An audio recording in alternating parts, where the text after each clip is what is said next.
the wild context. All right, guys.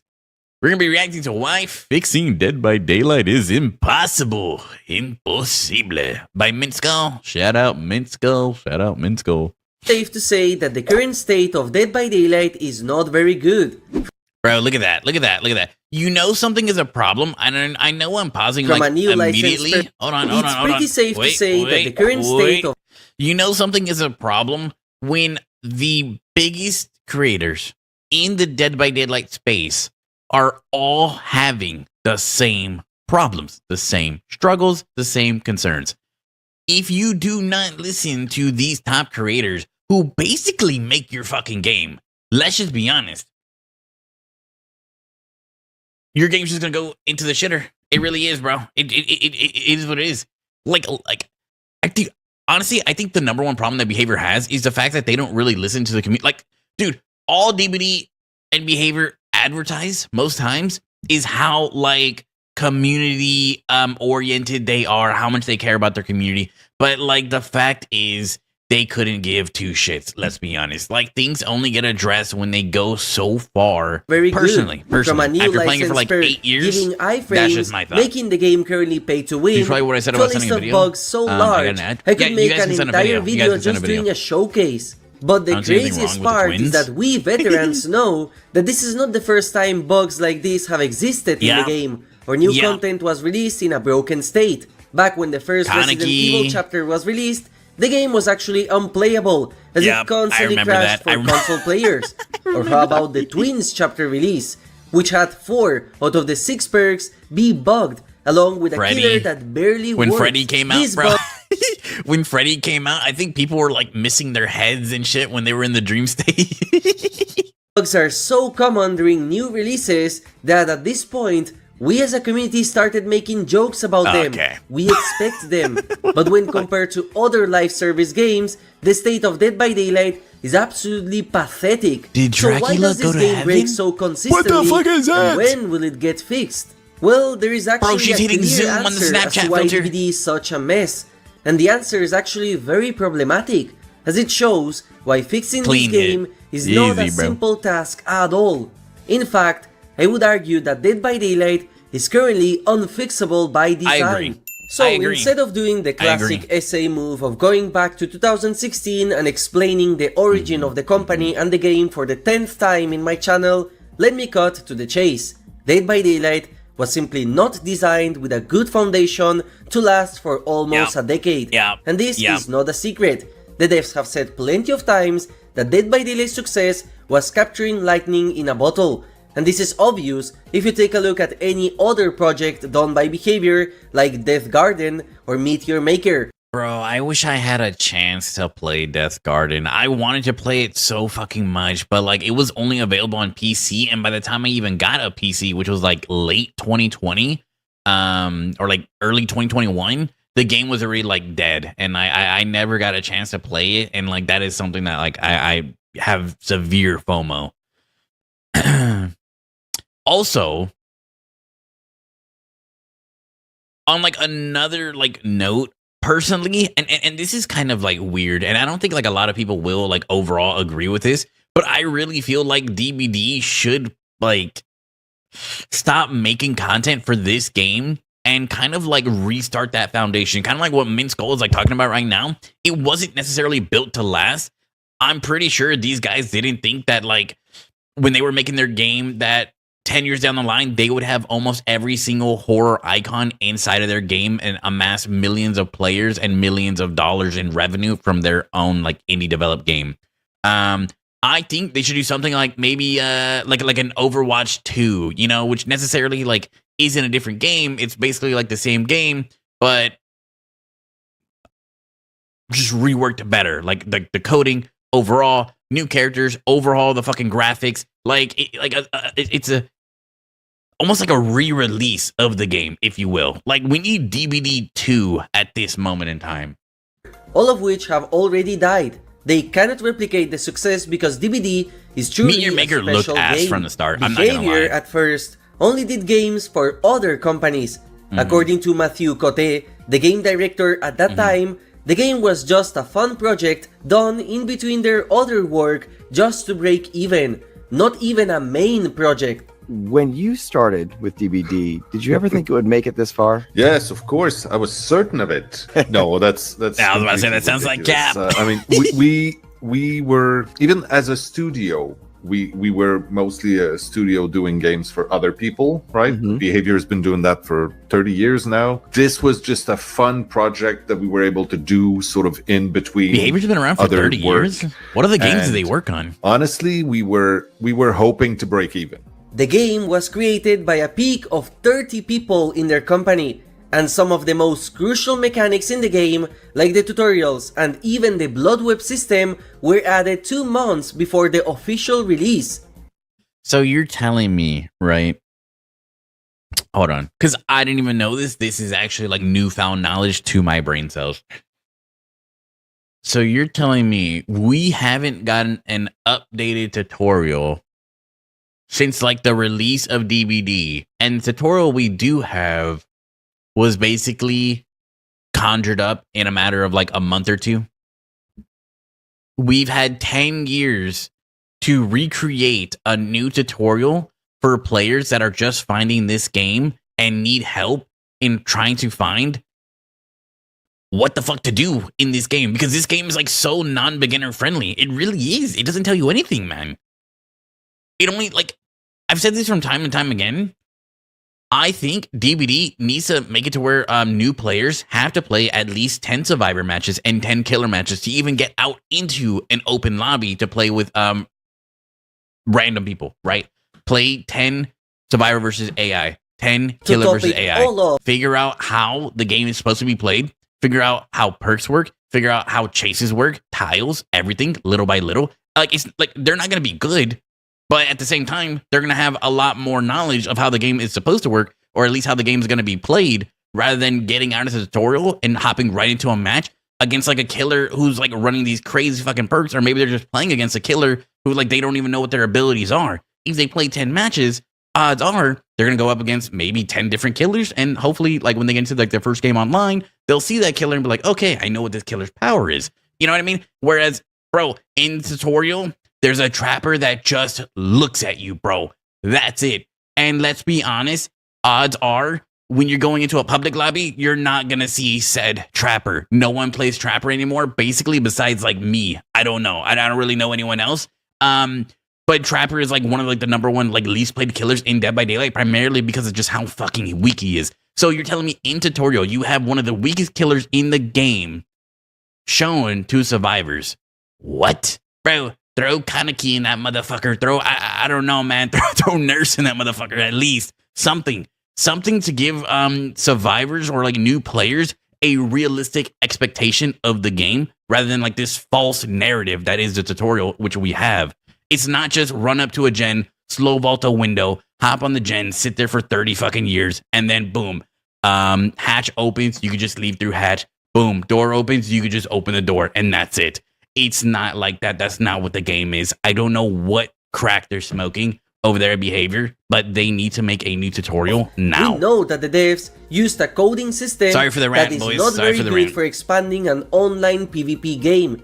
In an interview done to technical director Fadi Beiruti and creative director Dave Richards, the devs have stated that they use the blueprint coding system of Unreal Engine in order to accelerate the development of the game. For those of you unaware, the blueprint system compared to coding them in a different programming language, and is used by many game developers for their small projects. The problem of this system is that the more complex mechanics you add to your game, and the more you expand on it, your entire coding web becomes an entangled mess of wires and connections that make it very hard to keep track of everything. This is where the spaghetti coding meme comes from, because in the case of Dead by Daylight, the game is actually, unironically, coded like spaghetti, or at least it was back in the days. As the devs have said various times that they did start to rewrite parts of the game into C++.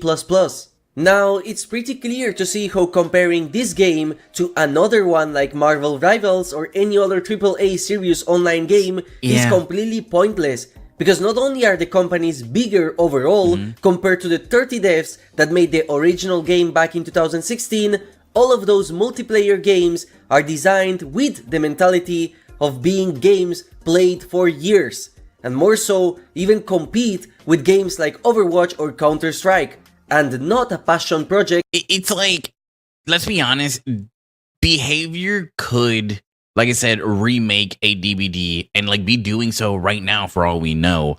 And they could make it so much better foundationally than before, primarily because unlike when they first made the game, okay, it made sense. You guys didn't really have a budget for this game. So it's going to be coded just like bedrock, bare minimum, right? But now that it's been almost 10 years and these guys have amassed millions of dollars in revenue, I feel like they now have the tools to create something great, like that of a AAA title, right? Like, not like they're probably still not going to have the same amount of funds, but they have enough funds to for sure make something crazy. Like Dead by Daylight was. The game's inherent poor relic coding from that age shows in every single update. Rework the add-ons of Pyramid Head, and now suddenly his punishment of the damn flicks appear on the sides instead of straight. Add Rick Grimes to the game, and now suddenly going on the right part of a stair upwards will slow you down. Yeah. I didn't understand that at all, bro. Something that I even see in every release is how the community asks the devs if they even play test the game. The thing is, with how variable the game was designed to be, playtesting every single thing in the game is impossible to do before each release.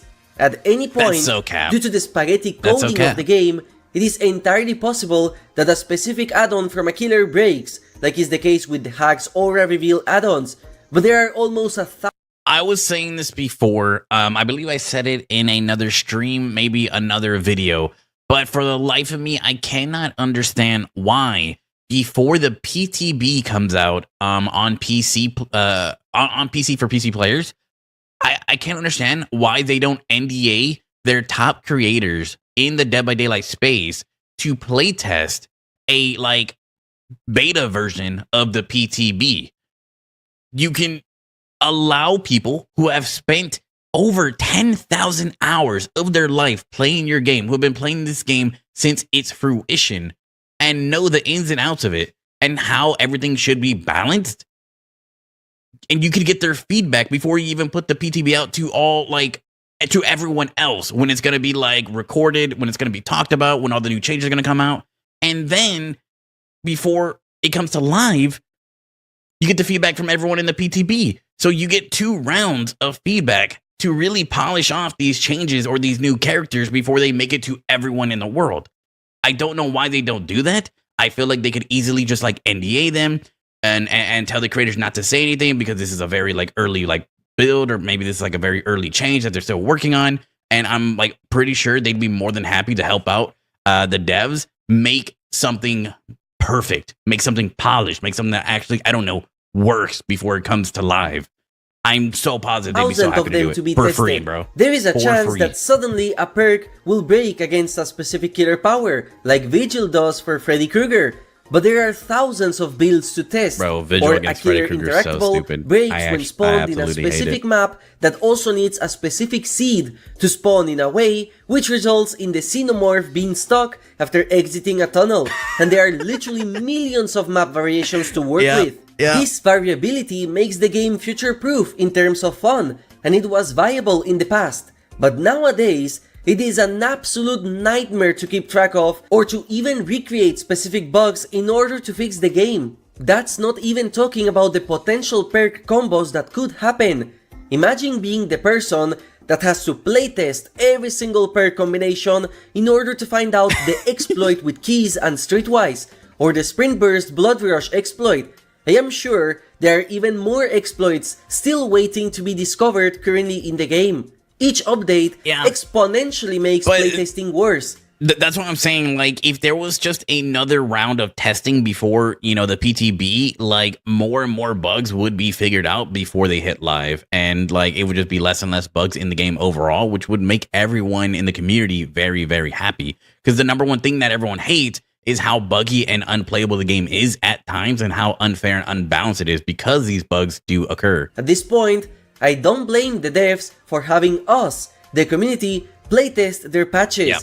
It is straight up impossible to test every single thing the behavior with how much team, variations the game has the fog whispers, and keeps adding. then the that live doesn't PTB, excuse the fact that then any it goes bugs to that live we find servers. in the PTB must be fixed before release, because then there is no point in having a PTB in the first place. The worst part is that they added a kill switch feature that they are also not using for some reason. Is and she this handcuffed? is just talking about the coding itself of the game and the variables it has, which make bug fixing so hard. But what about the actual systems of the game baked in it that are straight up impossible to fix? Well, let's talk about the design choices from 2016 that currently make the game worse nowadays, with no fix whatsoever possible. In the beginning, we had 4 survivors and 3 killers. So in order to pad out the game, each perk was created with 3 tiers in mind, in order to give a reason for players to grind I remember when 2, and 3 make to be their red. characters Oh stronger. my god. Each character looked so had cool back 3 then. perks, They should've and kept so the red. in total the game had 21 teachables used to be perks orange. and 25 general perks, all multiplied by 3. So that's 138 perks you had to unlock if you wanted to have everything grinded. Nowadays, we have 294 unique perks in the game, and 882 perks if you count tiers. Each character released meant there were 9 perk tiers added to the blood webs, cluttering them more and more. Each chapter release made the game worse till this day, I've been saying that the blood web needs a filter system. There are so much like obsolete items and filler items that get put into blood webs nowadays that no one fucking cares about, right? Like people have to grind so much just to get like any BP, right? And majority of the times they get absolute shit from the blood web. I should be able to filter like, hey, I would like perks.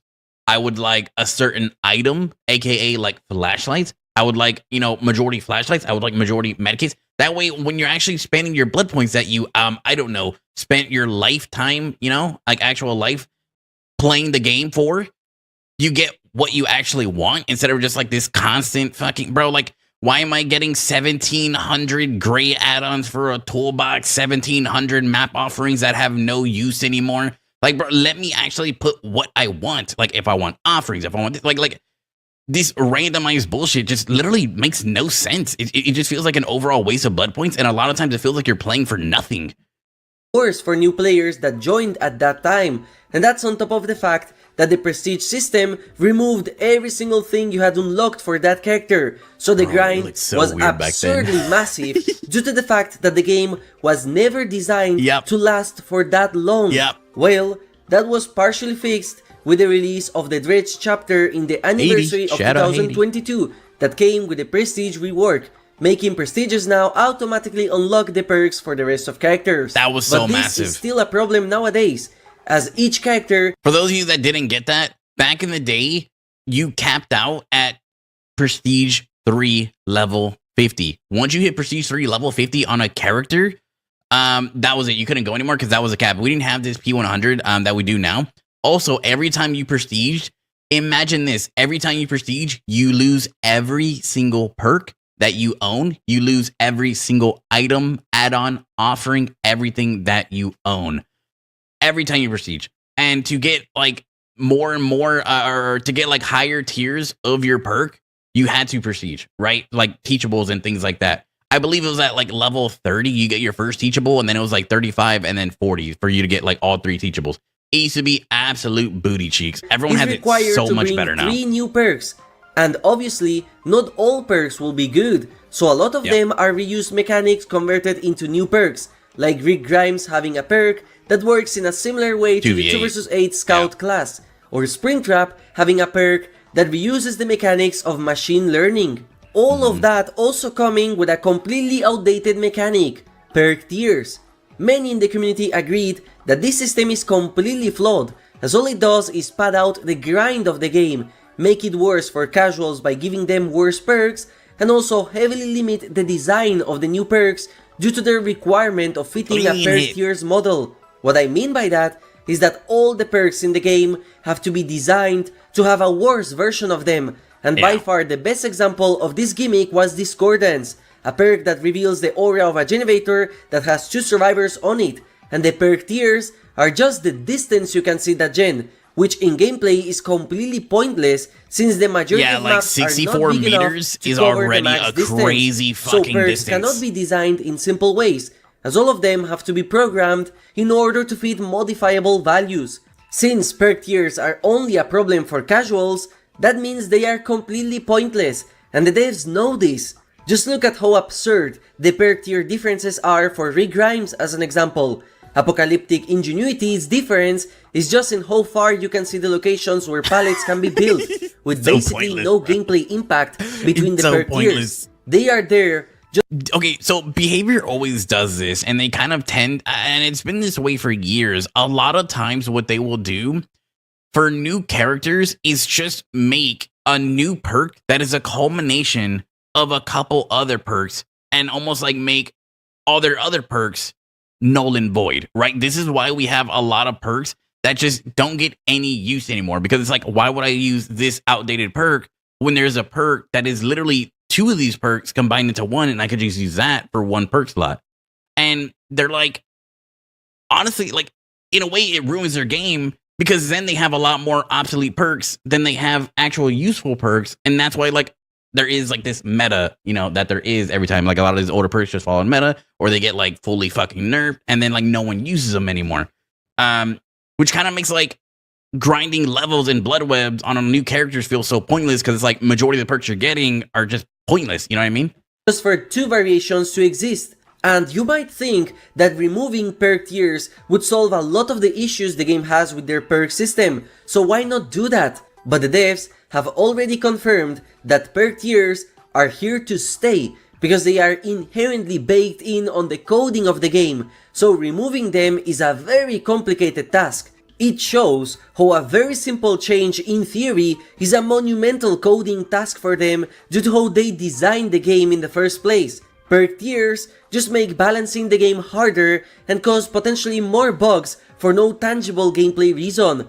Don't believe me? Ask the killer players who abused Tinker back when it gave you infinite undetectable at tier 1. Imagine playtesting each perk with each tier, and you can see how this is not humanly feasible. Another flaw of most the game times people is get their to the tier 3 movement perks and then start and using map them. design, which is something the devs have also admitted recently when the Ghoul released. The game's maps and collision were created with feet on the ground mechanics, so this means a flying killer or a killer crawling on walls would never happen, because the maps and the game's code simply doesn't allow it. And so these conversations have to happen early on, and we go, these are the rules. Like, there's no, like, your character cannot walk on the ceiling because our game will break if we do that. So is it okay if they walk on the floor, for instance?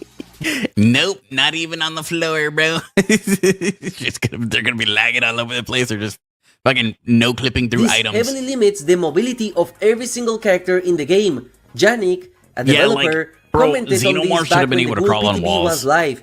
He said that the game is not designed with verticality in mind, and every single killer power that looks like flying, for example Vecna, Dracula or Ghoul, are actually illusions, and the only killer who actually flies is Victor, who is also one of the most unstable characters in the game. Yeah, that is Maps true. rarely have verticality either. Guys, survivors cannot. Is there still the bug in which you send yourself flying at a survivor as Victor, and you just like ping ball off of them? Like, I don't know, they're just they got their Gojo and they have so much aura. Jump or do parkour. And the devs themselves said that if they knew the success of the game, they would have built the maps and the movement system to allow killers that crawl or jump.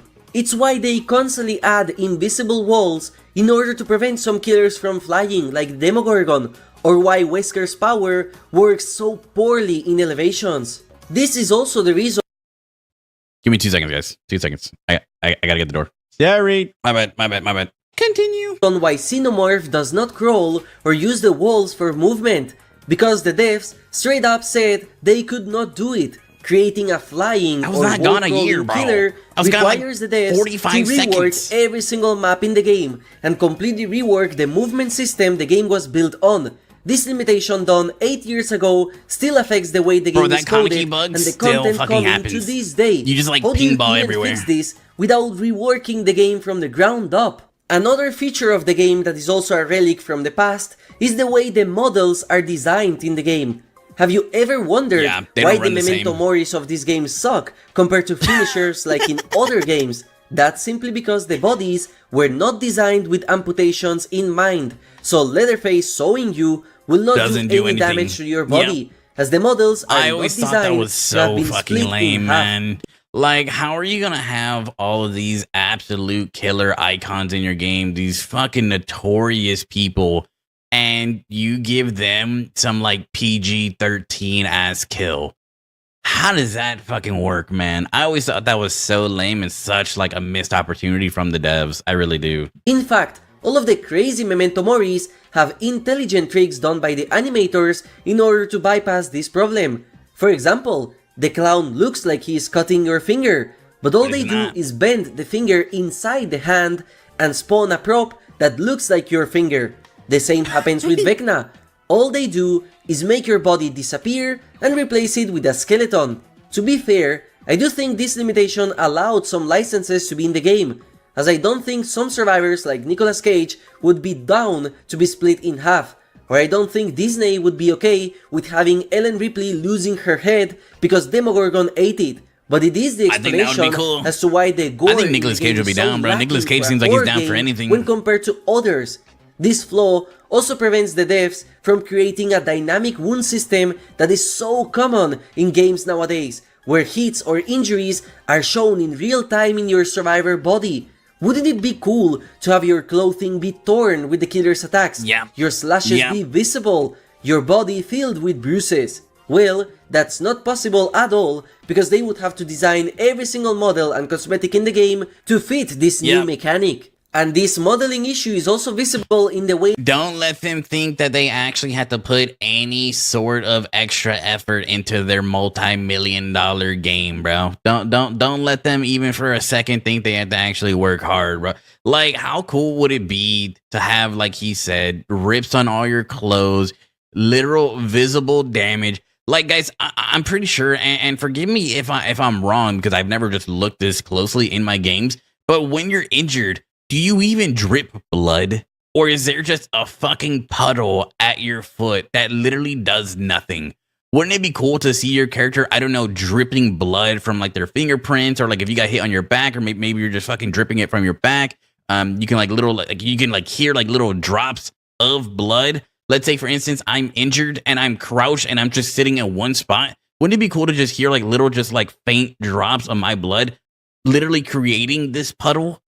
Like, it's the little things that they could add to make this game so much more immersed, but they don't want to do that because it would just take too much effort. And they're all about taking as little effort as possible and maximizing their profits, which I understand. From a business standpoint, I think they're doing fucking amazing, right? I really do. They're capitalizing on little effort, maximum gain. That's fucking greed. Premium, right? Premium fucking greed, and it's working, bro. They're making so much money. It really is. They're making all the right decisions financially. At the same time, they're doing a disservice to their community. They really are. And like I was saying earlier, for what's the word? A business is a business, a company. As a company who prioritizes their community, I feel like they're not really doing anything for their community.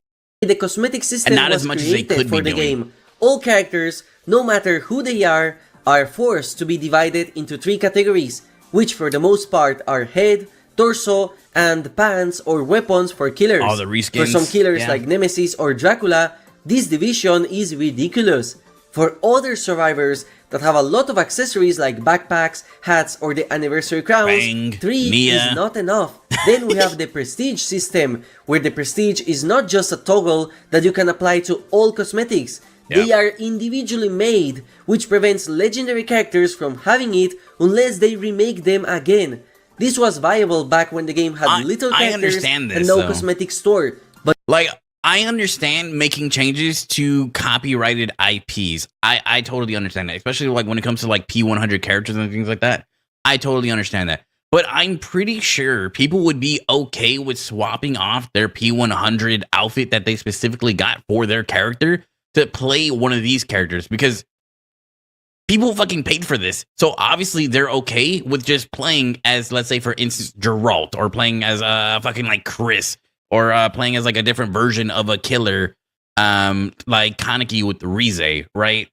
If I was a P100 Vitoro, I would want some sick fucking outfit. Maybe like some animated outfit, like blood veins running through the body or something like that, for my P100 outfit. And if I wanted to switch that off to go play a copyright character, I could do that. Like, you don't have to put that fucking, the same thing that you have for the base character that you own on these copyright characters. Like, everyone's okay with that. People understand. Very bad nowadays. So, if you don't like the default look of a character, you're stuck with it if you prestige. And if you like a legendary character like Survivor Geralt should be dripping blood, bro, in their P3. Cosmetics either. And perhaps the biggest example of this flaw is how cosmetic powers took 8 years to make, with Houndmaster being currently the only killer with this. There is no way to customize the Fire Axe Springtrap throws, the hatchets of the Huntress, or the traps of the Trapper. Oh and my the God, reason why so this cool. is the case is very absurd. But basically, the killer powers are coded in the same way as items, and I am not kidding. Killers spawn with their powers as items, which is why the add-on system is the same. We know this because in the past, there was a glitch that made some killers drop the item at the start, so you had to pick up Myers' stock in order to use it. And the Chainsaw Myers glitch existed because you could swap killer powers, breaking the game even further. So Victor cannot be customized because in terms of the coding of the game, he is an item. Making powers customizable requires the devs to rework the way powers are coded completely, which at this point in time is an impossible task that could literally break the game. Another feature that many of you, especially the streamers, know sucks in this game is the anti-cheat. The game didn't even have a dedicated server system from the start, as they used a peer-to-peer system like a common indie game would. So the devs did not create the game with a strong anti-cheat incorporated on it. This makes Dead by Daylight one of the easiest games to cheat on due to its simplicity and poor means of security, allowing streamers to be targeted by these cheaters buying accounts for $1 with everything unlocked and with infinite amounts of add-ons and items. And for a game that is currently available in 2025, this is absolutely unacceptable. My thing is, right, and this does happen a lot. One, as a cheater, we watched a cheater video a while back. I didn't know how much the cheaters can actually see. They can see your fucking, dude, they can see what character you're running, what outfit you're running, what perks, what add-ons, your location through the walls. Bro, they can see your fucking cloud ID so they can target you and stream snipe you every single game and be in every single game that you play for the rest of the day, which is fucking insane, bro. They can literally like DDoS you. They can see so much in this game, it's absurd. And another thing is, to combine that, right, you can know someone is cheating and they could just be on anonymous.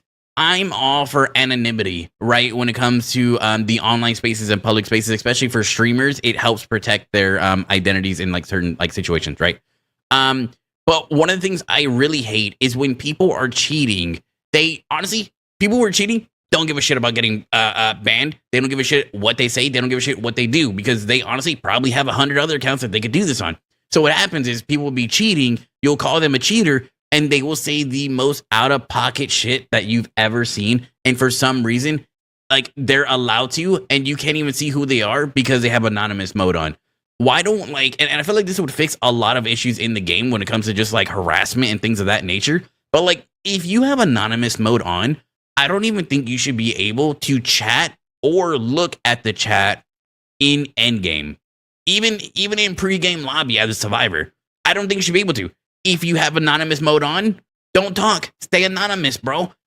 If you want to be seen, take it off. If you want to chat with people, take it off. I feel like that's so fair, and that would fix a lot of like the harassment that happens at the end of the game. Like a lot of people are all cool and like happy to talk shit when they have anonymous mode on and you can't click on their account and like see who they are. You know what I mean? Like people just like want to like yap and say like this crazy absurd shit when they have anonymous mode on. Like let's make it to where people who are anonymous can't fucking chat. Adding a stable anti-cheat is that too crazy? Is basically an impossible task for the devs compared to other modern games.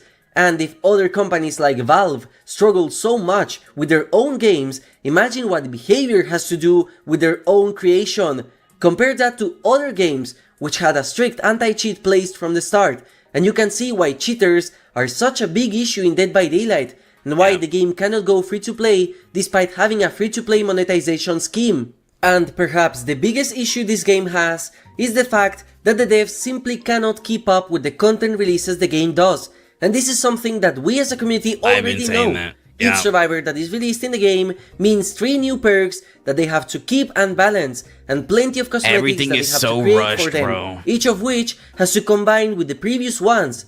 Each killer release could cause problems to the game that need to be fixed, but the Absolutely way behavior currently works is they go for the next hit and have less and less time to fix old stuff. Soon we are getting a new chapter with a new killer and survivor, despite there being an entire bible of bugs with this patch, and with characters like twins. This is the bug I was talking about earlier. And Homemaster the dog is so useless, that still sit there rotting with plenty of game-breaking bugs that the devs did not fix for years. And other killers like Trickster and Skull. This is like their main problem too, is like they keep adding and adding more things to the game, and as a player, I love the fact that they're continuing to add content to the game that I love and I've dedicated so much time to, but at the same time, I would much rather wait an extra month or maybe like a month and a half for another content release for it to be, I don't know, polished, perfect, stable, than to have it added to the game and have so much more repercussions throughout the entirety of the game, right? Like they add a character that's like half finished, everyone gets all hype, it's all cool, they want to play it, and then it comes to live and it breaks like other killers that they love playing, or it breaks maps, or it breaks certain items, it breaks certain perks. Like, just hold on to it for like maybe like an extra month, polish it, and then give it to us. I think everyone would be so much happier with that than bug after bug after broken fucking patch. To less time it's so annoying having to play a game filled with bugs. And since every 3 months we are getting a big update, now they also have to waste their time balancing game-breaking perks like Last Stand or Conviction, along with Clown and Ghoul being new problems. Meanwhile, syringes have been a gameplay issue for months. The content that got the biggest hit are maps, as in the past, new realms were created every 2 chapters with a map addition in the middle that was reusing assets. But nowadays, new realms are extremely rare, and the only new maps added are just reused assets, like the pizzeria, Forgotten Ruins, or the new Walking Dead map, which looks like a playtest more than an official playable map. It's literally just Dracula new tiles. couldn't even get the castle or a medieval map, despite being such a big license, and that is simply because we know the maps are the thing that takes the longest to create, and since they keep releasing content so fast, they cannot keep up. The last new realm the same added to the issue game with Marvel, was Dwarka bro. Deepwood They need to just slow down. Back in 2023, almost 2 years ago, and Nostromo doesn't count because in terms of code, it belongs to Dwarka. And the solution to this is not to stop doing licensed content. Licenses have nothing to do with the state of the game, because let's remember how the game was when the Blight released, who had their POV camera glitched to be very low to the ground, and it took them months in order to fix that. Twins basically broke the game and made that patch extremely glitchy, and when the Trickster released, the game suffered from a heavy desync problem that many of us will remember fondly, and this affected every single match. No licensed content was released during that period of time. Even in terms of finances, it is significantly better for behavior to just create a new killer rather than try to fix an old one. No matter what, Ghoul brings significantly more money than fixing Houndmaster, because nobody plays her outside of her mains, even if her bugs were fixed. Reworking School Merchant they need to spend more will make time players on new buy her releases again, because and the less majority time of us on trying to already make money. bought her. But for the devs, it's basically as if they are creating a new killer from scratch that's on top of the killers they have to create to release on November, on March, on September, or whatever the roadmap says. And you might think, just stop creating content then. But that is not a solution either. Yeah, because they'd we lose know so the much devs players. create content in advance. The Survivor and map from March are already being worked on. The November license is probably done by now, and the September chapter is full already. If the devs stop content now, we won't see the effect of this until half of 2026. Delaying the September release means nothing, because that killer is already finished, along with their cosmetics.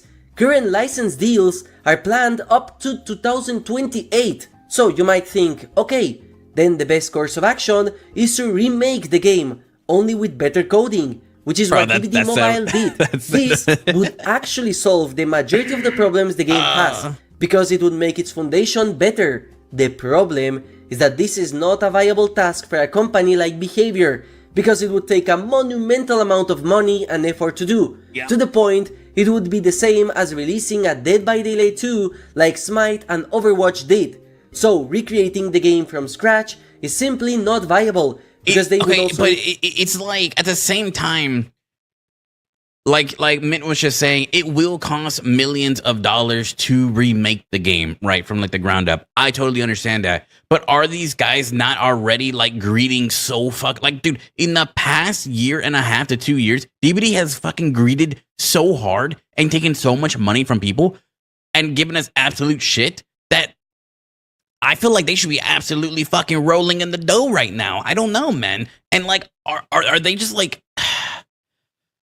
Is their plan to just keep releasing content every 3 months, have it be broken, and then the entire community get mad at the devs for them to actually do something? Like, I don't know if it's just me, but I find like this cycle that we're in for like the past, what feels like, I don't know, 6 months to a year is really like tiresome. It's like rushed release, massive bugs to the game becomes unplayable, community complains and complains and complains and complains, and then Behavior finally decides to do something right before another release that comes with more bugs and more problems. And it's like this and like, I don't know, man. It just feels like a pointless battle. Content they are still working on, meanwhile they maintain the first game until they catch up to it. So it's literally doubling their work effort currently, which we know already they simply cannot keep up. The problem of creating a new Dead by Daylight and selling it like a new game is that the devs also cannot do this. The reason why is, funnily enough, what made them stand out: licenses. Creating a new, polished version of DBD would require the devs to renegotiate every single license they ever put out in the game, with some like Cenobite being completely gone. Not only is this a massive amount of money to spend, it's a huge logistics nightmare that could cause more problems. It's the reason why some licenses took so long to be introduced in DBD Mobile, with some straight up never being added, like Resident Evil. These reasons are why I think comparing DBD to other games is pointless, because no matter if the company is now AAA, the game is stuck in a unique situation. The devs have to work on a foundation made by 30 people in their garage, with archaic design choices that heavily limit a lot of the game's core systems, with various licenses that make it hard to create huge changes to the game without new negotiations, and with the only solution potentially taking years of development work along with a huge amount of money behind it, which might or might not even work in the end. And Behavior cannot risk it at all, as they are still a small company when compared to titans in the industry like Blizzard, NetEase, or Activision. So, that's what I was saying if you were put in their situation, what would you do? Waste your time coding the game from scratch and lose a lot of money, or just keep pushing new updates with crazy licenses behind them that you know your community will end up buying, and just keep milking the success of a 2016 game that already survived for almost a decade? I think the choice is obvious here, and why I am sure the greed that is no always matter gonna what, win, bro. we will always be complaining about how the game breaks, how the devs constantly forget and it neglect almost a feels lot of the fucking killers and so perks, pointless, and man. how we are stuck with new chapters bringing absurd bugs into the game forever. In short, Dead by Daylight is always doomed to be a buggy mess due to its inherent design, and the problems only get worse and worse with each update added to the game. The solutions we want as a community are economically not viable for them. Thank you for watching and have a nice day. That's so depressing, man. But like the thing is too, right? Oh man, it's like it would cost them so much money to make a DBD2. It would. I understand that. At the same time, in the long haul, I feel like you would make so much more money because your game would run better, feel better, have less cheat. Like every single problem that DBD has right now can be fixed in a DBD2. Now, like he was saying with the licenses, they lose a lot of their licenses because they'd have to like renegotiate. But like, aren't they always saying like they're always like in good faith or in good standing with these IP owners? So if they're in good faith and in good standing with these guys, and these guys have seen how DBD would implement their IPs into the game, how they handled them, you know, this, wouldn't they be more welcome to renegotiating their IP again? You know what I mean? I don't think it'd be like that crazy because they're like, okay, this game, like this character's already been in the game for like almost 5 years, 6 years. The community loved it. It was handled well. We know that you guys aren't going to do anything crazy with our IP, and they're going to feel safe, or it's going to just be like a safe deal for them. Like the only thing that I can think of is if they're not on good terms with the licensees, but that can't be the case because they still have the licenses, you know? Well, I guess if it's like a contractual obligation, then it has to be fulfilled, right? But I don't know, man.